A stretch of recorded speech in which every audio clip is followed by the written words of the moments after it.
most challenging and the most difficult year of my life was my first year in the Soviet Union. That was 1982 to 83. Well, you know, dancers train like athletes. It is rigorous. I mean, if you want to get good at it, Correct. you really have to invest your time, effort. There's like, you have to give up many things. You know eventually that you're not going to be dancing forever. You know, they say dancers die twice. When they retire and when they actually die. So, Goosebumps. of course, it's sad, you know, it's sad. It made me sad. It made me question, who am I really? Wow. You know, it made me question my identity. I was once asked, how do you feel after a Swan Lake? It's like I was put inside a barrel and rolled down a hill, you know, like put inside a washing machine and on rinse cycle. Or like, to all my co-senior citizens out there, life begins at 60.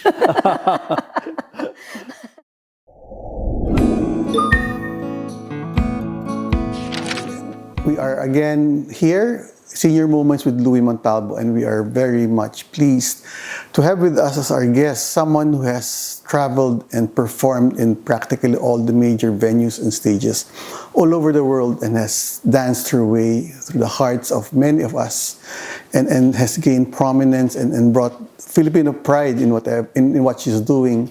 So Miss Lisa Macuja-Elizalde, ma'am, Lisa. Hello. Hi, good day. Thank you for having me. Yes, thank you for saying yes. And I'm sure that many of those who are listening to our podcast will be very much interested in the insights that you've gained over the years. Let's probably start with how did you actually start with ballet? How old were you, and what was it about ballet that actually caught your attention? Because and you know, many girls at the beginning like to dance and twirl but for you, how did that start? Well, it started because I'm my mother's daughter, and my mom took up ballet when she was young. Okay. I think she took up ballet from when she was 6 years old until 13. And then there was a ballet ban. This was back in the 1950s, where all girls that studied in Roman Catholic schools were banned from practicing ballet. Why? Because it was considered a sin by the Catholic Church, by the papal nuncio. Really? This was in the 1950s. Yeah. So we actually lost a whole generation of dancers because of that ban. So when my mom had to stop dancing, she sort of said that, you know, when or if she has a daughter, she would enroll her in ballet class because she enjoyed it so much, and she actually had aspirations of becoming a professional ballerina. And then, so when my mom had me, I'm the first girl, second child. She enrolled me in ballet class. I was eight at that time. But before that, she piqued my interest by showing me photos of herself dancing. She even was dancing on pointe. And so I really started in ballet because I wanted to emulate my mom. And then I just started to like it. And eventually I loved it. It was part of my summer vacation. It was part of my after-school activities. It was a regular part of my weekends, especially. And I liked it so much that I aspired to become professional. And I think that love and passion and commitment was because I watched the Japanese prima ballerina at the time, Yoko Morishita, in a performance of Swan Lake. In the Cultural Center of the Philippines. She danced with Fernando Bujones. And I saw that there was this tiny Japanese Asian ballerina dancing a very classical role like Odette Odile in Swan Lake. And so I saw that it was possible. that the art can transcend your race or nationality or your body. In the beginning, I thought that this very Western art was reserved for tall, long-limbed Caucasians that I never thought could that. perform these roles. That it's a very European art form. Yes, it is. So remember, this was in the 1970s, 80s, where inclusivity was not yet a movement. Right. Yes. So when that happened, I was inspired to try for a ballet career, and I knew that I needed to seek the best training possible, and that's why I wanted to go abroad to train, and the possibility of becoming a scholar in the Soviet Union came up through my dad. And so I left for Russia, and I guess my life has never been the same. You mentioned, what was it you said you liked? What was it about ballet that you actually liked? Because this is as foreign to me. And you started when you were 8 years old, and your weekends and your summer. And children of that age would rather go out and play, and play with their dolls or do other stuff. But I can imagine even at that age, those of you who are into ballet, the kind of rigor and discipline that it required. So there must have been something about ballet that actually caught your attention for you to be able to forgo the usual things that kids do. Well, I was gifted with, say, the turnout and the facility. The body. Not really the body, but the facility of being able to turn out. Okay. And I had a very supple, I was very flexible. So I could put my legs up, through by my ears. And I had line that was unusual. And then when I started to train, I also discovered that I had speed. I was very coordinated as a dancer. I had speed.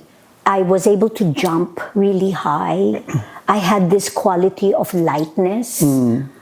I also had the ability to turn well and to turn multiple times. I was quite a strong technician. I was described as a soubrette. Like Kitri in Don Quixote was a signature role.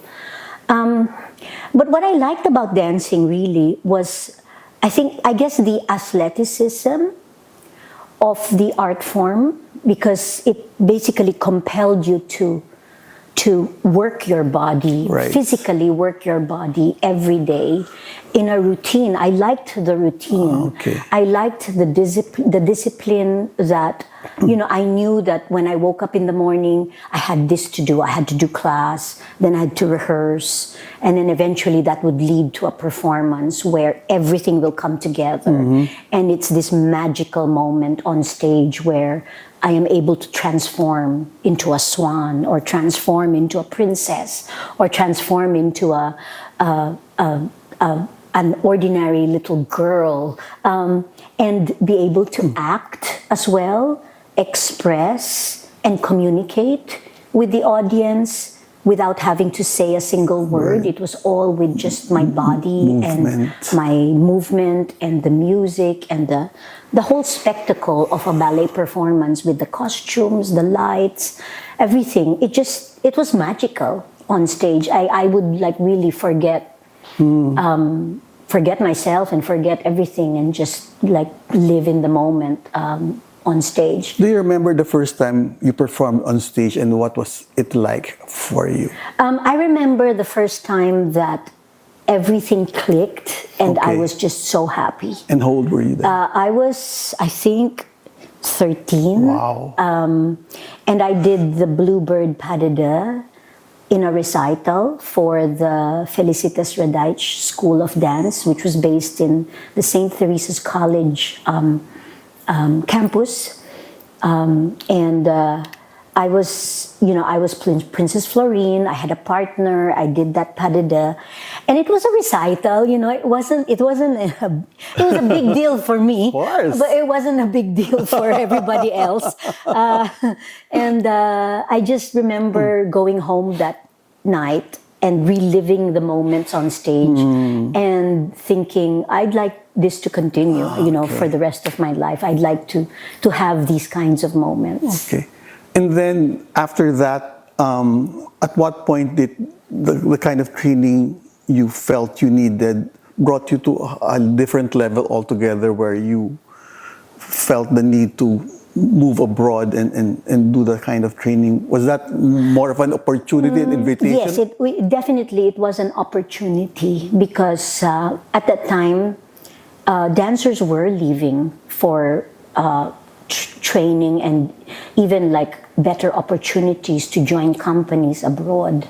At that time, I think the only professional dance company here in the Philippines was the Alice Reyes Yes. Dance Company that eventually became Ballet Philippines, which was based in the Cultural Center of the Philippines. So again, at that time, I felt that I needed to go abroad to train better and then hopefully be able to join a company abroad. One of my idols was Mania Barredo, Yeah, of who course. was the Philippines' prima ballerina, and she was dancing with the Atlanta Ballet, and so the opportunity to train in Russia was a choice, because I had several options to train in after I graduated from high school. That was the deal I made with my parents. My parents, especially my dad, really wanted me to go to college, go to university, and study and get a more normal job, I guess. But the deal was I wouldn't be able to dance for a long time, because it's a very short career. So he basically said, okay, you can devote a certain amount of time to pursue your dream of becoming a ballerina. I will help you, which is why he got me the scholarship to the former Soviet Union, to the Leningrad School of the Leningrad Choreographic School. Again, at that time, it's been since renamed the Russian Ballet Academy. But again, this was 1982. How old were you then? I was 18. Wow, very young. And Is that relatively still young? I had just turned 18 when I left for Russia. I remember I missed school opening. School opening was September 1. So I missed the school opening because I wanted to turn 18 here in the Philippines. Okay. And, have a big, it wasn't a debut, it was a party.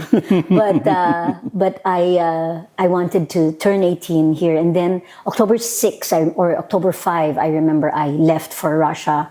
And October 6, I arrived Were you alone? in Leningrad They had at that time. chaperone? No, we landed in Moscow, and then I was brought to St. Petersburg by the cultural attaché, in the trade attaché, actually, in the Philippine embassy in Moscow. I was with another Filipina, Marianne Santa Maria, Okay.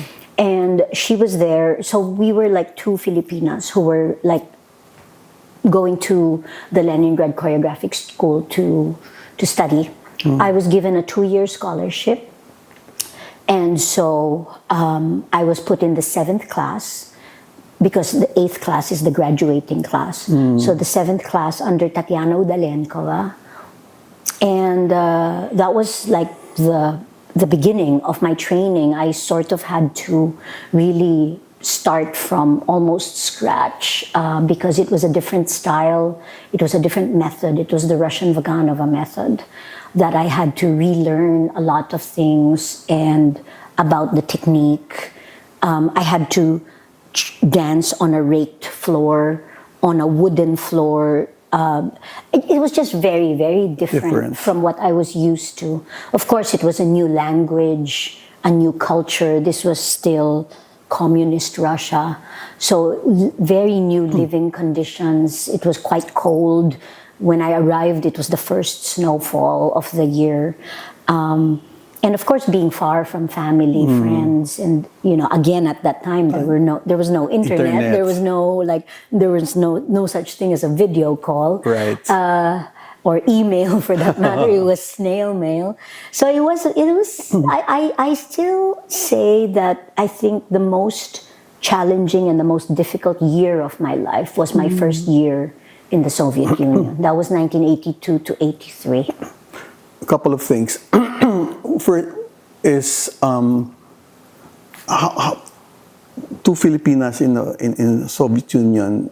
What was that like to be able to be at that level of training? And again, ballet is a very Western art. And was there some kind of discrimination or was how did you deal with that fact? Actually, I think there was no real discrimination or putting down of the Filipinos in the school. We were like a novelty. We were like, "You're from the Philippines. What's it like? What is it like there?" We were like sort of like ambassadors, because of course Philippines, it was like considered really exotic for the Russians to like discover that you're from the Philippines. And of course they would ask many questions, and I made many friends. I think maybe the discrimination started when I started to become good, and I guess I became like a threat to the more experienced. You see, it's for them, for the Russians, especially for the artistic director of the Russian Ballet Academy at that time, and maybe the artistic director of the company of the Kirov Ballet at that time. It was just almost an impossibility for a young girl to study for 2 years in the academy and dance like a Russian, like somebody who's trained for years and years, since they were like 8 or 10 in the academy. It was for them, it was like something that could never happen, but it did happen. With me, I was dancing like I did Masha in the Nutcracker as a foreign student, and that's usually reserved for just the best, like the most promising, say, students that are destined for prima status in the company, in the Kirov Ballet. And again, I was the first foreigner to be invited to join the Kirov Ballet after I graduated. My graduation was this big celebration. Also, TAS covered it.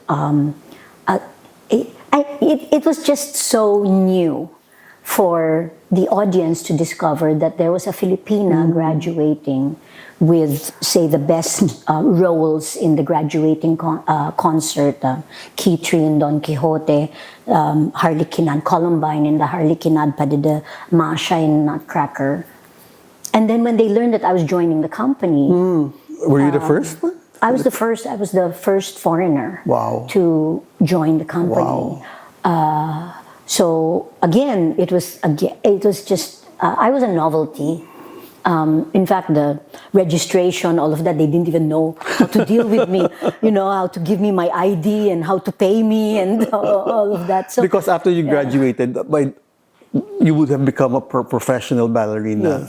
Yes, that's right. And even like, where was I going to live? Was I going to live with the other Soviets in the dormitory? And I was just again so grateful and blessed that I was sort of like adopted by my teacher, who became like a second mother to me. So I actually started living with her in her apartment on Nevsky Prospect. And so I did 2 seasons with the Mariinsky.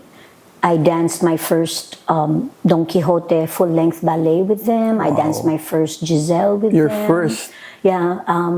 I was coached by brilliant coaches, and it was just a 2-year professional experience that gave me these 4 years that I stayed in Russia, 2 years in the school and then 2 years in the company. It gave me this classical ballet foundation that I brought with me anywhere in the world that I performed or would teach, or up to now you would continue to mentor younger dancers with. It gave me that foundation that can never really be replaced. I'm sure. So it was invaluable. It was an invaluable education and experience. For those of us, again, who are not of the closest that we saw the kind of training that ballerinas or ballet dancers get is from Swan Lake, the movie of Natalie Portman. Whether I don't know how much very theatrical already, but the kind cinematic. of the kind of torture to the body, that is that something that's accurate, that how much you have to endure because of the training that you receive? Well, dancers train like athletes. It is rigorous. I mean, if you want to get good at it, Correct. You really have to invest your time, effort. You have to give up many things. You have to give up the partying, the late nights, because you have to take care of your body. You can't abuse, say, your body with drugs or alcohol or the incorrect diet. Or an unhealthy lifestyle, because again, your body is your instrument. Correct. You really have to take care of it. Correct. There's all the additional training that you need. It's not just in the studio. You have to condition. You have to, if you get injured, there's rehabilitation. And then there's the emotional toll. It's not just a physical toll, it's an emotional toll.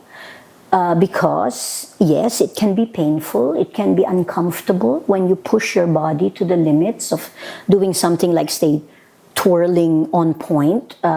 It's not natural.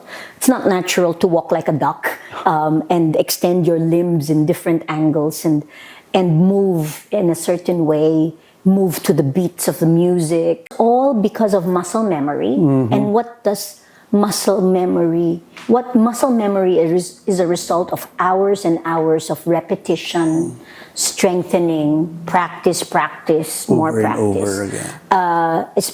Of course, it helps when you have a really brilliant teacher who knows how to teach, who knows how to analyze the movement and break it down and teach you what to feel in this role, for example, or in this choreography.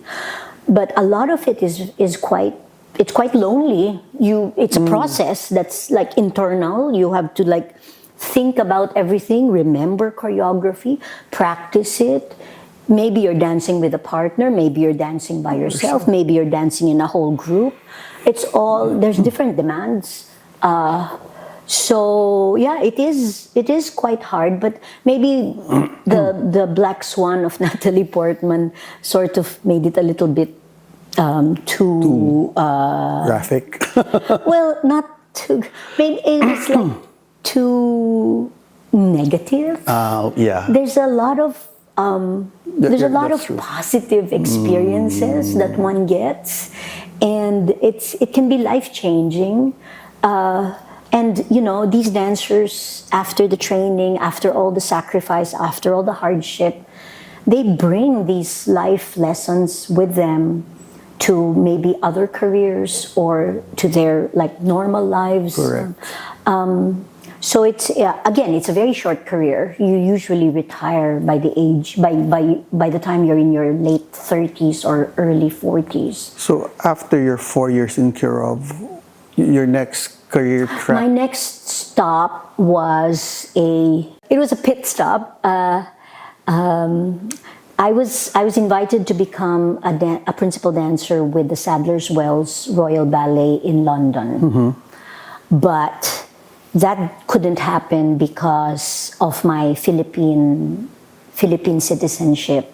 So I had a Philippine passport, so the board of Sadler's Wells could not hire me unless unless Sadler's Wells could prove that no other dancer in the United Kingdom can take my position. Really?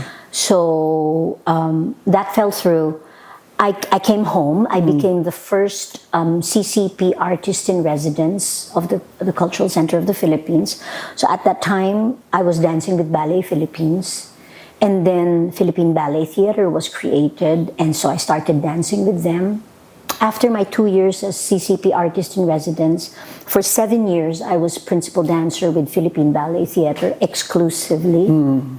And then after 7 years there, in 1995, I decided together with 12 other dancers to form Ballet Manila, which is where we are right now. Yeah, where we are right now. It's the company that I co-founded 30 years ago with Eric V. Cruz as our artistic director and Osias Barroso as my artistic associate. You said that the career that you are in is a short one. At what point does someone like yourself know or say that, okay, body that tells you, okay, this is as far as we go as far as being a ballerina is concerned, and we need to shift our attention to doing something else? How does that actually work? Well, you know eventually that you're not going to be dancing forever. The body, as it ages, there are certain limitations, especially when you get injured. But I was fortunate to have been able to dance till I was 52. Wow. But I retired. I was able to plan my retirement. So again, not all ballerinas are able to do that, but I was able to plan my retirement, that I was able to dance, say, my last Swan Lake, then my last Romeo and Juliet, then my last Carmen, my last Don Quixote, As my in last deliberately? Giselle. Deliberately, I finished with my last Nutcracker, and then I did Gold, which was like my 50th birthday and Wow. 50th year. So I did Juliet, and Sleeping Beauty then, and then I still danced the role of the fairy godmother in my own production, my own choreography of Cinderella. But after I had a total hip joint replacement at the age of 52, I really had to not go on stage anymore. Now I go on stage in mime roles. Like I play the Queen Mother in Swan Lake, or Giselle's mother, or the Duchess in Giselle, for that matter. But I really enjoy the mentoring, the coaching, the choreography, the teaching. I'm really fortunate that I enjoyed that process of my next career, post dancing. Do you miss it? And I can imagine, and because again, many of the people that we've talked to who transitioned from a passion that they were able to do, and then at a certain point are not able to do that anymore, and that transition can be difficult for some people. And you and the other dancers that you know, once they've not been able to dance as much at the level that they used to. You personally, do you? How much of that was a transition that was difficult or easy for you? They say dancers die twice. When they retire and when they actually die. So of course, it's sad. It's sad. It made me sad. It made me question, who am I really? Wow. It made me question my identity. Because their entire life was... Because my entire life was devoted to this art form. I had a routine. I knew what I was going to do every morning when I woke up. And then suddenly it was all gone. But I was very fortunate that I had a lot of distractions. I had a lot of responsibility because I was artistic director of my own ballet company. Correct. I was directress of my own ballet school. So I wouldn't say that I experience now these things vicariously through my dancers. I experience a performance. It's not the same as dancing by yourself on stage and having to be responsible only for your actions, only for your dancing. Now I'm responsible for everybody's dancing, and it's of course very different. But I really enjoy the creative process.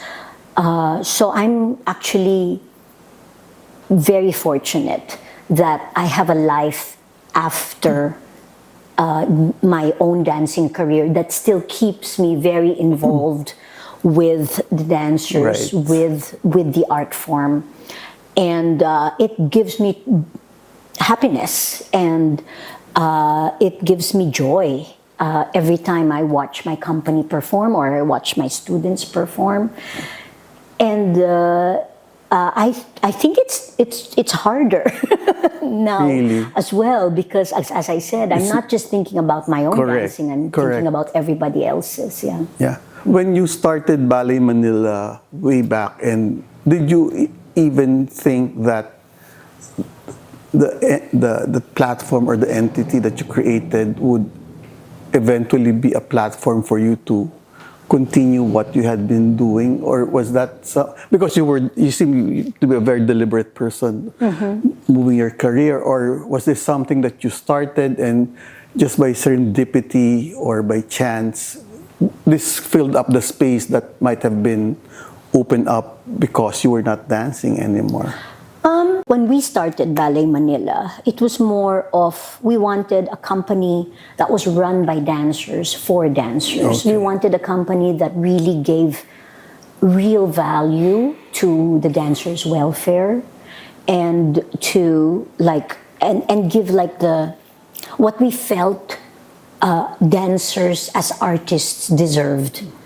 And so, we started doing things that most ballet companies don't do. Like we would give performance fees so that the dancers would earn more Oh, really? with every performance.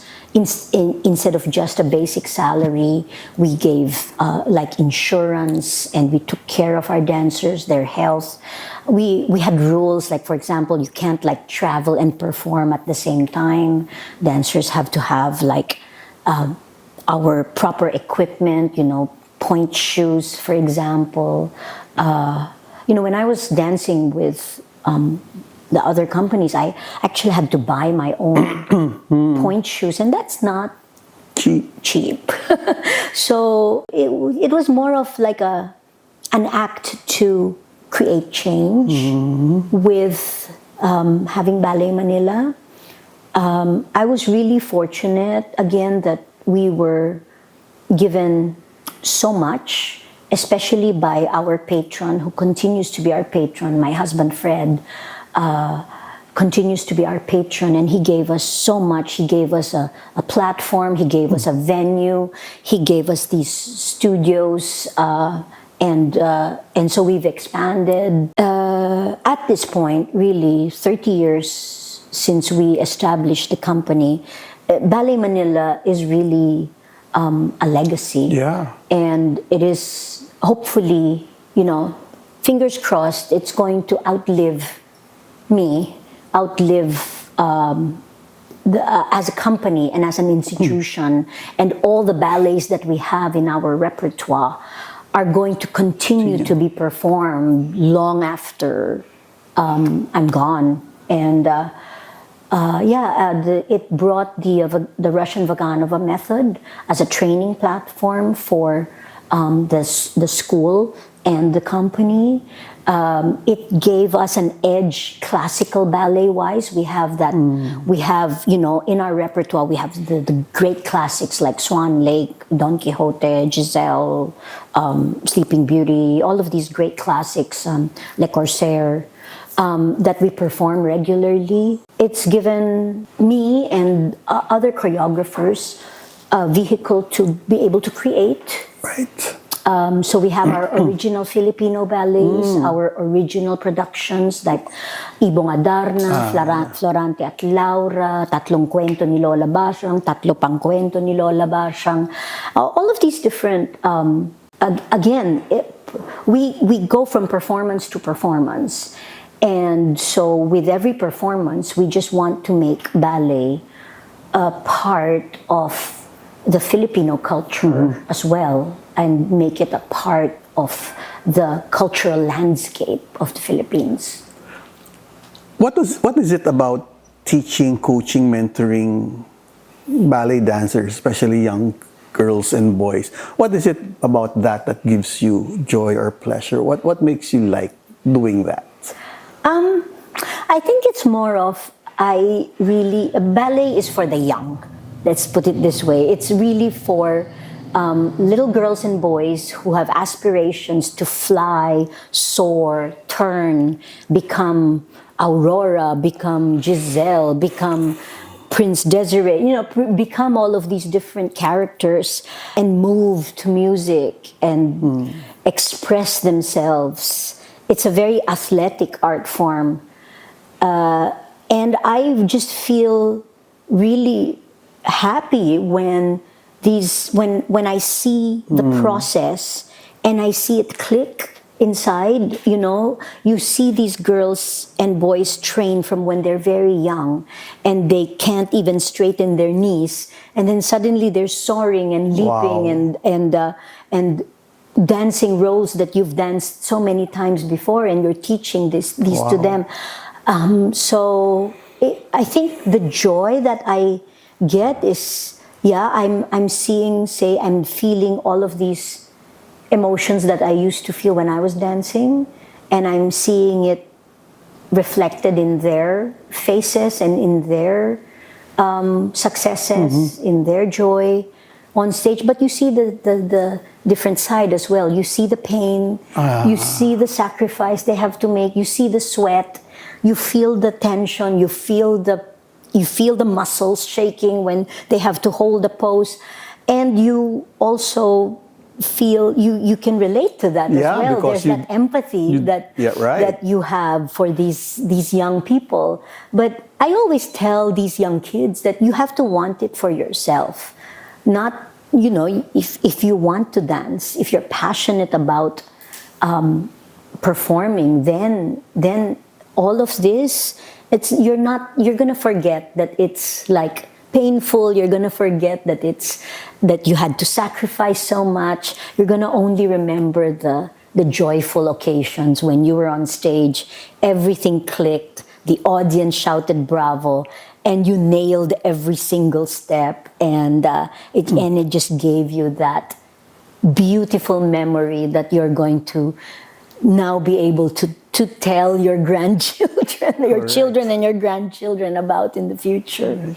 You mentioned a while ago that the lessons or insights that you got because of your career in ballet are also applicable to your daily life or outside of the profession. Can you elaborate one or two of those things that you learned from ballet that you find yourself useful or relevant to your life? Well, first is, in anything that you do, you have to be ready. You have to be prepared. I mean, that's what ballet taught me. You have to rehearse, you have to know the material, you have to train every day. Whether you like it or not. Whether you like it or not, because you need to prepare for any performance, as in anything that you do, any work that you do. Correct. You have to prepare. I think another one is, say, the discipline of following a schedule, of coming on time, of showing up, of being focused into, say, a task, the ability to break down a task, like you break down a choreography into several movements or several acts. For example, you tackle act 1, then you tackle act 2, then you tackle act 3. So that when you have a task, when you have a big task involved, then you break that down and you're able to methodically go through each and every step needed to be able to accomplish, say, the performance or the presentation, or again, whatever it is that you need to do. These are life lessons that are, it just, you bring these traits, and I think there's nothing like practicing, because any task that you become good at, whether it be dancing or accounting or I don't know, being a blogger or a vlog or a social influencer or whatever, or speaking or teaching or any task, you have to practice Practice. to get good at. True. So there you go. One of our guests, Virgilio Armario, the poet, says, in Filipino, ang pagsusulat ay parang panata. And that struck me, and I think you're saying exactly the same thing, that it has to be some kind of a commitment on your part to keep on doing it. Exactly. I think dancing or committing to, say, becoming a dancer, that basically it defines commitment to an art form that is a very demanding art form. How much of who you are, what you do, and what you continue to do, how much of that had changed because you entered into a relationship with your husband? Do you have kids? Yes, I have 2 kids. So how much of being a wife and a mother, how much does that play into you defining who you are, what you want to do, distracting you perhaps from the other things that you've been doing in the past before you became a wife or mother? Well, again, like for example, to have my children, I had to stop dancing, obviously, and I was able to devote myself to other things aside from, of course, raising my children. I had a lot of help as well, so it wasn't that physical. I was able to get back into shape and perform again. I remember I was breastfeeding my firstborn Missy backstage in my Nutcracker tutu. I was breastfeeding, or like my kids would like. They would know, like for example, they would ask me, "Mama, how are your knees? Can you chase us around? Can we play with you? Wow. Did you have a long rehearsal last night?" They were very conscious. And then my kids, like they grew up almost in the theater. I'm sure. They would like play with the flying machine, and they would play with the sleigh and or the props in backstage. And they just grew up being very used to seeing their mother dancing on stage, and they knew. It also helped that I live just across the studio from where I, so it's very easy for me to go home and then go back to the studio, to be able to like sort of achieve a nice balance. But I think it wasn't a distraction. It was like, it really enriched my own like life and my own, and even the way I would perform and the way I would like treat other people. Definitely it has changed the way I would treat, say, my students now when they're much younger. And my daughter was actually my student in ballet. I actually taught her ballet. When she got injured, I of course got also very upset and but when I married Fred, I adopted his 11-year-old daughter at that time. So I was like, I told him, if it was funny actually, because he didn't like the fact that my ballet was bringing me away from him on tour when I had to go on tour. So when I came back from a tour of the United States that took me away from him for 6 weeks, he took my arm in the airport and said, "Okay, we're having a child." Kasi parang it was his way of keeping me home as well. Yeah. Well, it worked for a while. How common is it for someone who gives birth, has kids, and continue to dance? Is that common? Now it is. Is it? Now it is common. Really? Before, it was almost unheard of I can imagine. that a ballerina would have a child and then continue to dance. Yeah. Yeah. And is it because of the science or the technology or the discipline that's more available to being able to get back to shape to dance that was not available then? Or is it also the perspective that, mothers... No, I think it was more of the working conditions or in professional ballet companies has ensured that ballerinas who get pregnant are treated like fairly and that are given enough opportunity. It's always a choice. True. I mean, once you have your child and can go back to dancing, you can choose not to. Not to.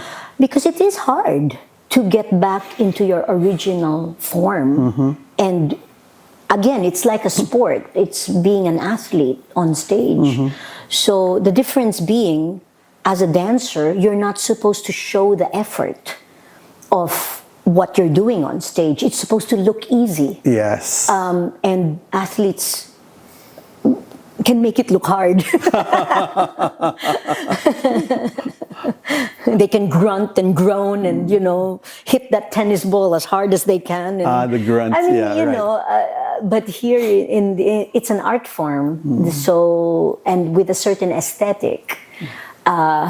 So yeah, it's a choice, but I think the working conditions have made it such that it is very possible to continue dancing after you've given birth, not even once but twice or thrice for that matter. I know ballerinas who continue dancing after 3 babies. Wow. And you turned 60. Yes, I turned 60 last year. Last year. How much of that is both a milestone and a mindset? Because many of our audiences as well are senior citizens, and for some of them, still struggling with the different challenges of becoming a senior and getting older. How much of that is still, or you're still too young to be thinking about? Well, I was really, again, fortunate that my work kept me physically fit. Correct. So it was like getting a workout every day. I'm sure. And exercising every day. So definitely my body is so attuned to that kind of regimen that I naturally gravitate to physical activities. I naturally gravitate to eating salads and eating healthy and getting enough sleep and avoiding alcohol and all of that, like healthy living. Correct. It comes automatic almost, because I've been practicing it my whole life. I guess I'm also fortunate to be surrounded by young, active people. True. Every day.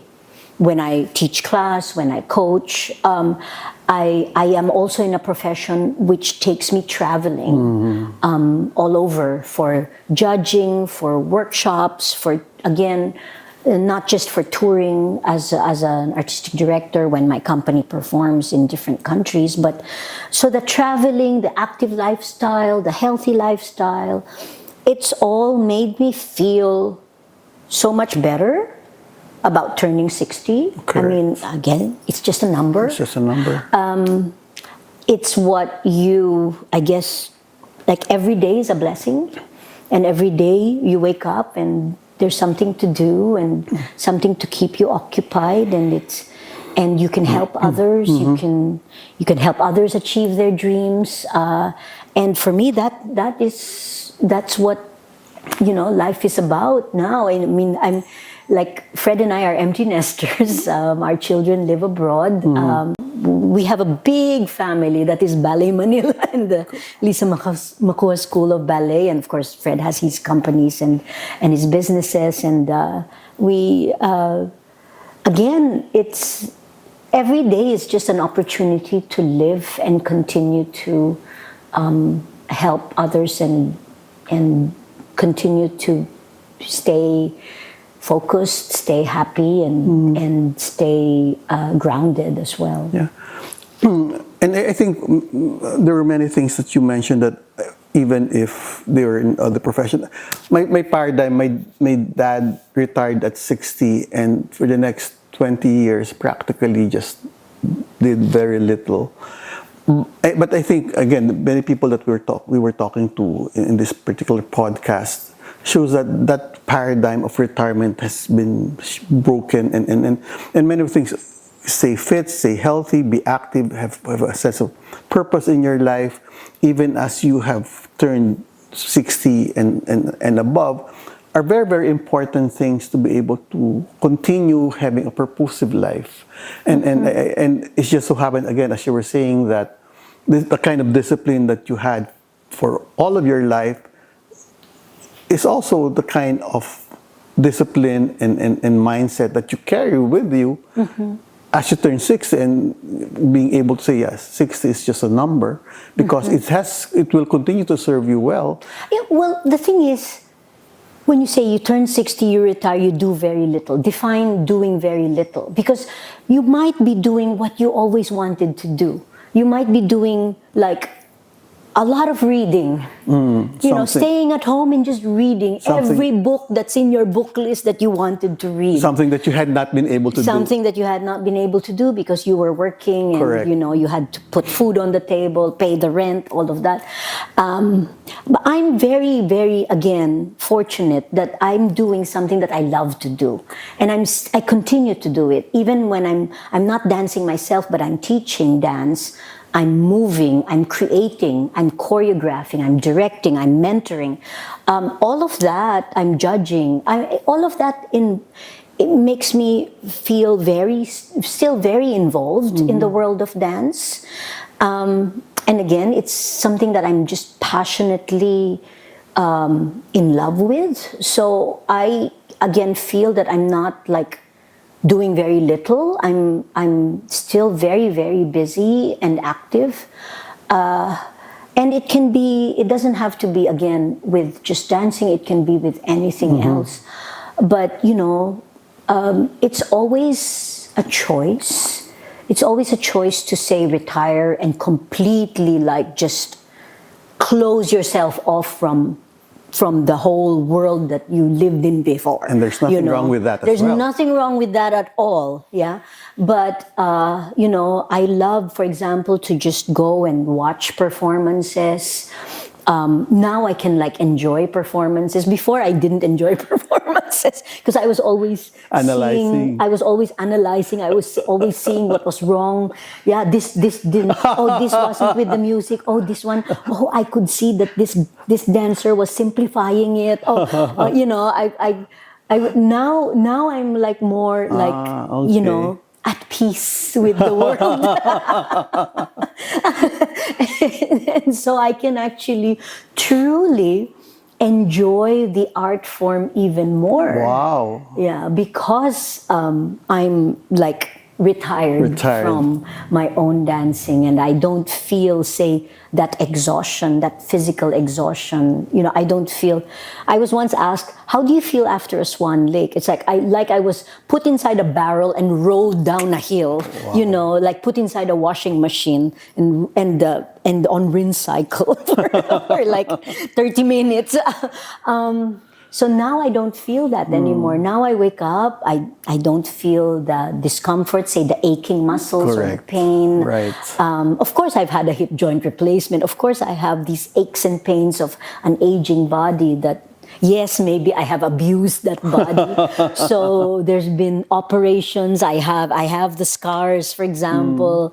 But at the same time, I'm able to wake up refreshed. I say I don't have to worry about, I have to warm up for this class. I have to fit into my costume.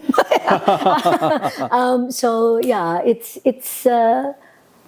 like any decision. There are like advantages, disadvantages. Like any option that you make a decision to, there's like a commitment, and you know that there are consequences, and there are again there's blessings that come from this decision, and there's there's something that might not be as nice as before, but that's life. That's life, and that's what aging is about. True, really, true. is you can. It's a choice. And it's a beautiful choice. Ballet Manila celebrated 30 years? Yes. We're celebrating our 30th year this year. What's our future plans in the next 3 to 5 years for Ballet Manila? Well, I'm planning next season, which is our 31st. Currently, Ballet Manila has 42 professional dancers, and we basically go from season to season, and again, bringing in new blood from the school, for example, and then maybe retiring some dancers. So there are two entities, the school, the Lisa Macuja School. There's the Lisa Macuja School of Ballet. And Ballet Manila. And there's Ballet Manila, the company. So normally the graduates of the Lisa Macuja School of Ballet become the new company members, apprentices, company members that feed the company with new dancers. So there's always something to do. Again, because we have the season, we have a venue for our performances. There's always a new ballet to create. We entertain, educate, and we want to create an audience for the art form that will come to the ballet again and again, and not just watch, say, Giselle once, but many times in their lifetime. I get people coming to me in the audience saying, I watched you perform when I was a little girl, and now this is my daughter, and this is my grandchild, and I'm like, yes, it makes me feel old, but at the same time, it's what I had first set out to do. Came back from Russia to the Philippines. I wanted the ballet to be as accepted and as watched and as supported an art form as it was in the former Soviet Union, where my background, where my schooling was. And I saw how, families, soldiers, professionals, people of all ages, from the grandparents to the grandchildren, everybody in between would come and watch a performance. And it was part of their daily life. You turn on the TV, there was ballet there. Wow. And opera and all of these different art forms that, theater.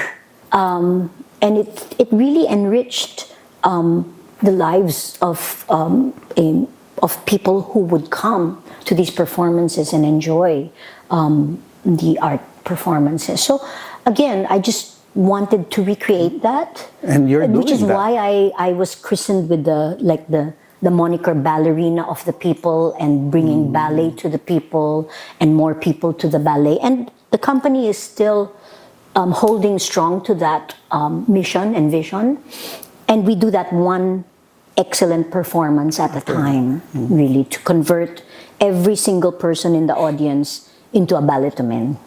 There might be people listening to us whose sons or grandsons show an interest to dance, and sometimes ballet is just for girls and boys. Can you address that particular question? Because you do have students who are boys, or not that many, but yeah, I have Ballet Manila at one point had more boys than girls. Wow, which was very unusual, but that was because of my male scholarship program. Okay. And so I would purposefully train young boys to become professional ballet dancers in the future, because there is a demand.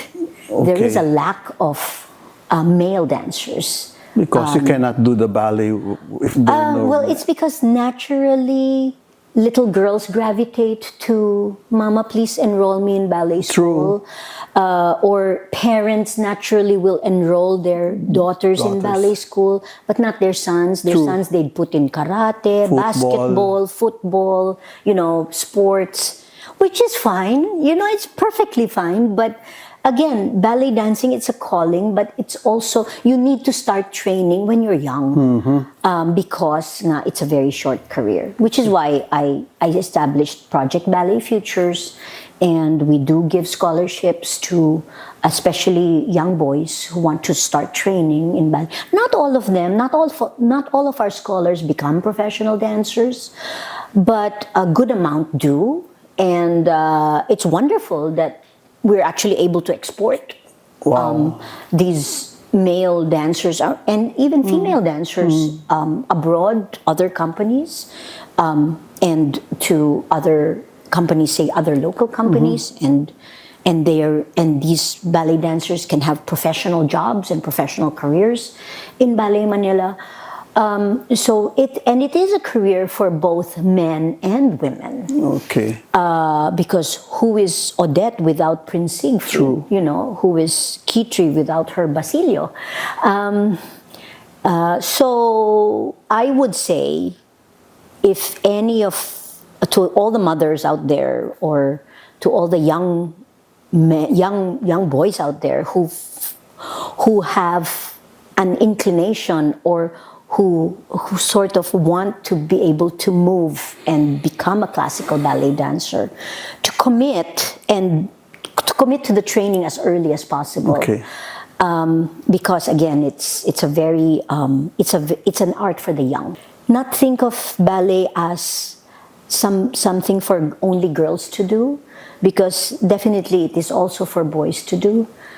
But they have to love it. They have to love the dancing. And, you know, classical ballet training, even if they don't become professional dancers in the future, classical ballet training per se trains your mind and body.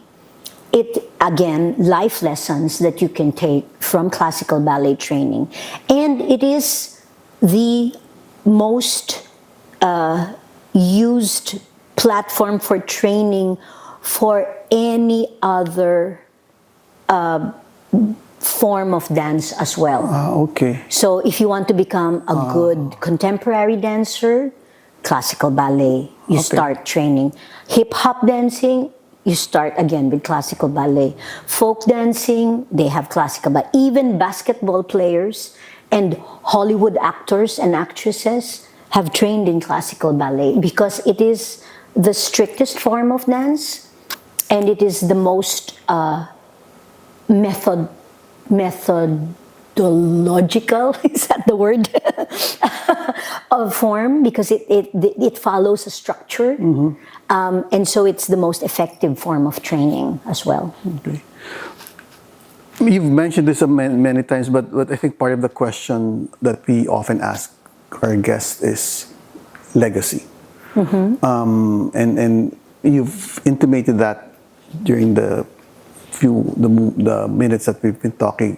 To your mind, if you were to be asked, what kind of legacy would you want to leave behind?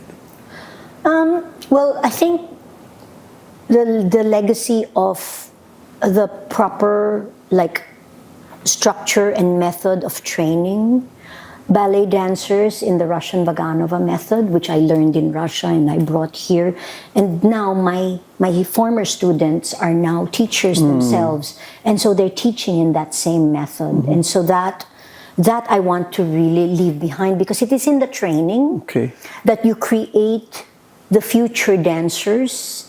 And when you create the future dancers, you also create the future dance makers, the future choreographers, the future dance leaders, the future dance, say, faculty, the dance teachers. And so that cycle, because dancing is a hand-me-down art form, you know, it's something that I learned and I will now teach to the next generation. And this generation will now teach it to the next generation. It's been like that forever. Yeah, since you know, the beginnings of classical ballet in France and in England, and in Italy and in England and in Europe. So that's basically what I feel my legacy is the training, the Russian Vaganova training that I'm passing down now to my teachers, because ultimately that's the foundation that all that that Ballet Manila and the Lisa Macu School of Ballet will fall back on. Okay. What do you consider to be the biggest blessing that you've received in the entire career that you've had in dance and ballet? The biggest blessing for me is Ballet Manila. Is I have a company, I have an institution that as I said, I hope that will live on and continue to be productive and continue to entertain audiences with ballets created and classical ballets that will continue to live on and create more memories for the audiences and the dancers as well and the artists as well. It's like a home. Message to the young, particularly those, again, message to those who are listening to us who aspire to become or are thinking of becoming dancers or doing ballet, or at least their parents who have kids. I actually have a formula for that because I've been asked that question many times before. So number one is to make a decision as early as possible and commit to that decision, because again, you need the time and you just need the time and the youth to train and become good at ballet dancing. Number two, once that decision is made, seek the best school or the best training or the best company, the best environment that will give you the skills to become good at in the profession, whether it be ballet dancing or anything else. You need the training, you need the education, you need the skills, you need the mentoring to be able to get good at it. So you have to seek that out. And number three, once you're in that proper environment with the best mentor or the best teacher, to work hard but smart as well, because the one thing that you don't want to do is sacrifice your health. Whether it be your mental health, your physical health, whether you push your body so hard that it gets injured and it can be career ending, and to be very discerning, and so that's why you have to work hard but work smart. Okay, very good. Advice to our audiences who are entering into their senior years or are in their senior years, any word of advice to them? To all my co-senior citizens out there, life begins at 60. I mean, I think like any endeavor, one has to prepare and prepare well. So, again, it's the same thing. Decide, commit, and prepare. Oh, that's a good one. Decide, commit, and prepare. Okay. Last part, something about those who are in our audience who are interested in Ballet Manila. How would they? Well, we have a website, www.balletmanila.com.ph, where all the information is there. If you want to enroll in the Lisa Macuja School of Ballet, there's a tab there for school in the Ballet Manila website. We have a regular season in Aliw Theater, and we have touring. We have touring as well, and we have our special shows in Aliw Theater and in other venues. Upcoming, we have Don Quixote with Renata Shakirova and Kimin Kim of Mariinsky Ballet. That's August 22, 23, and 24 in Aliw Theater. It's the actually end of our 30th ballet season. And then we go on to Kuala Lumpur with My Cinderella on September 5, 6, and 7, or 4, 5, 6, I'm not sure. And then we have Florante at Laura in October, 3, 4, and 5 in Aliw Theater with the Orchestra of Filipino Youth. Sorante at Laura has original music by Ryan Cabiab, National Artist for Music, and the choreography of Gerardo Francisco and Martin Lawrence. Then we have My Snow White is going to have its world premiere in Taiwan on November 1 and 2 in Taipei. And then My Cinderella will be performed in Kuala Lumpur in September, and in November it will be performed in Jakarta in Indonesia. My Snow White will go on in Aliw Theater as well in December. We have Nutcracker coming up, and then our 31st season, I'm not gonna spoil it, but we're gonna have Ibong Adarna in Wow. Dumaguete. Wow. Possibly Iloilo, and yeah. So again, the list can go on. I can like oh my. I can go on and on, but I know. But yeah. all the dates of all of these events are in your website. Yes. All of this will be published on our website. We also have our Facebook page, Ballet Manila. Please like and follow. I also have my own social media accounts, Lisa Macuja-Elizalde, Lisa Macuja Ballerina, at Lisa Macuja Ballerina on Instagram. I have Lisa Macuja-Elizalde _ballerina on Facebook. And yeah, it's all there. We have 3 branches of the Lisa Macuja School of Ballet. We have a Quezon City branch in the 4th floor in Fisher Mall. We have our Pasay City branch, and we have a branch in Colegio de San Agustin in Makati, in Dasmariñas Village.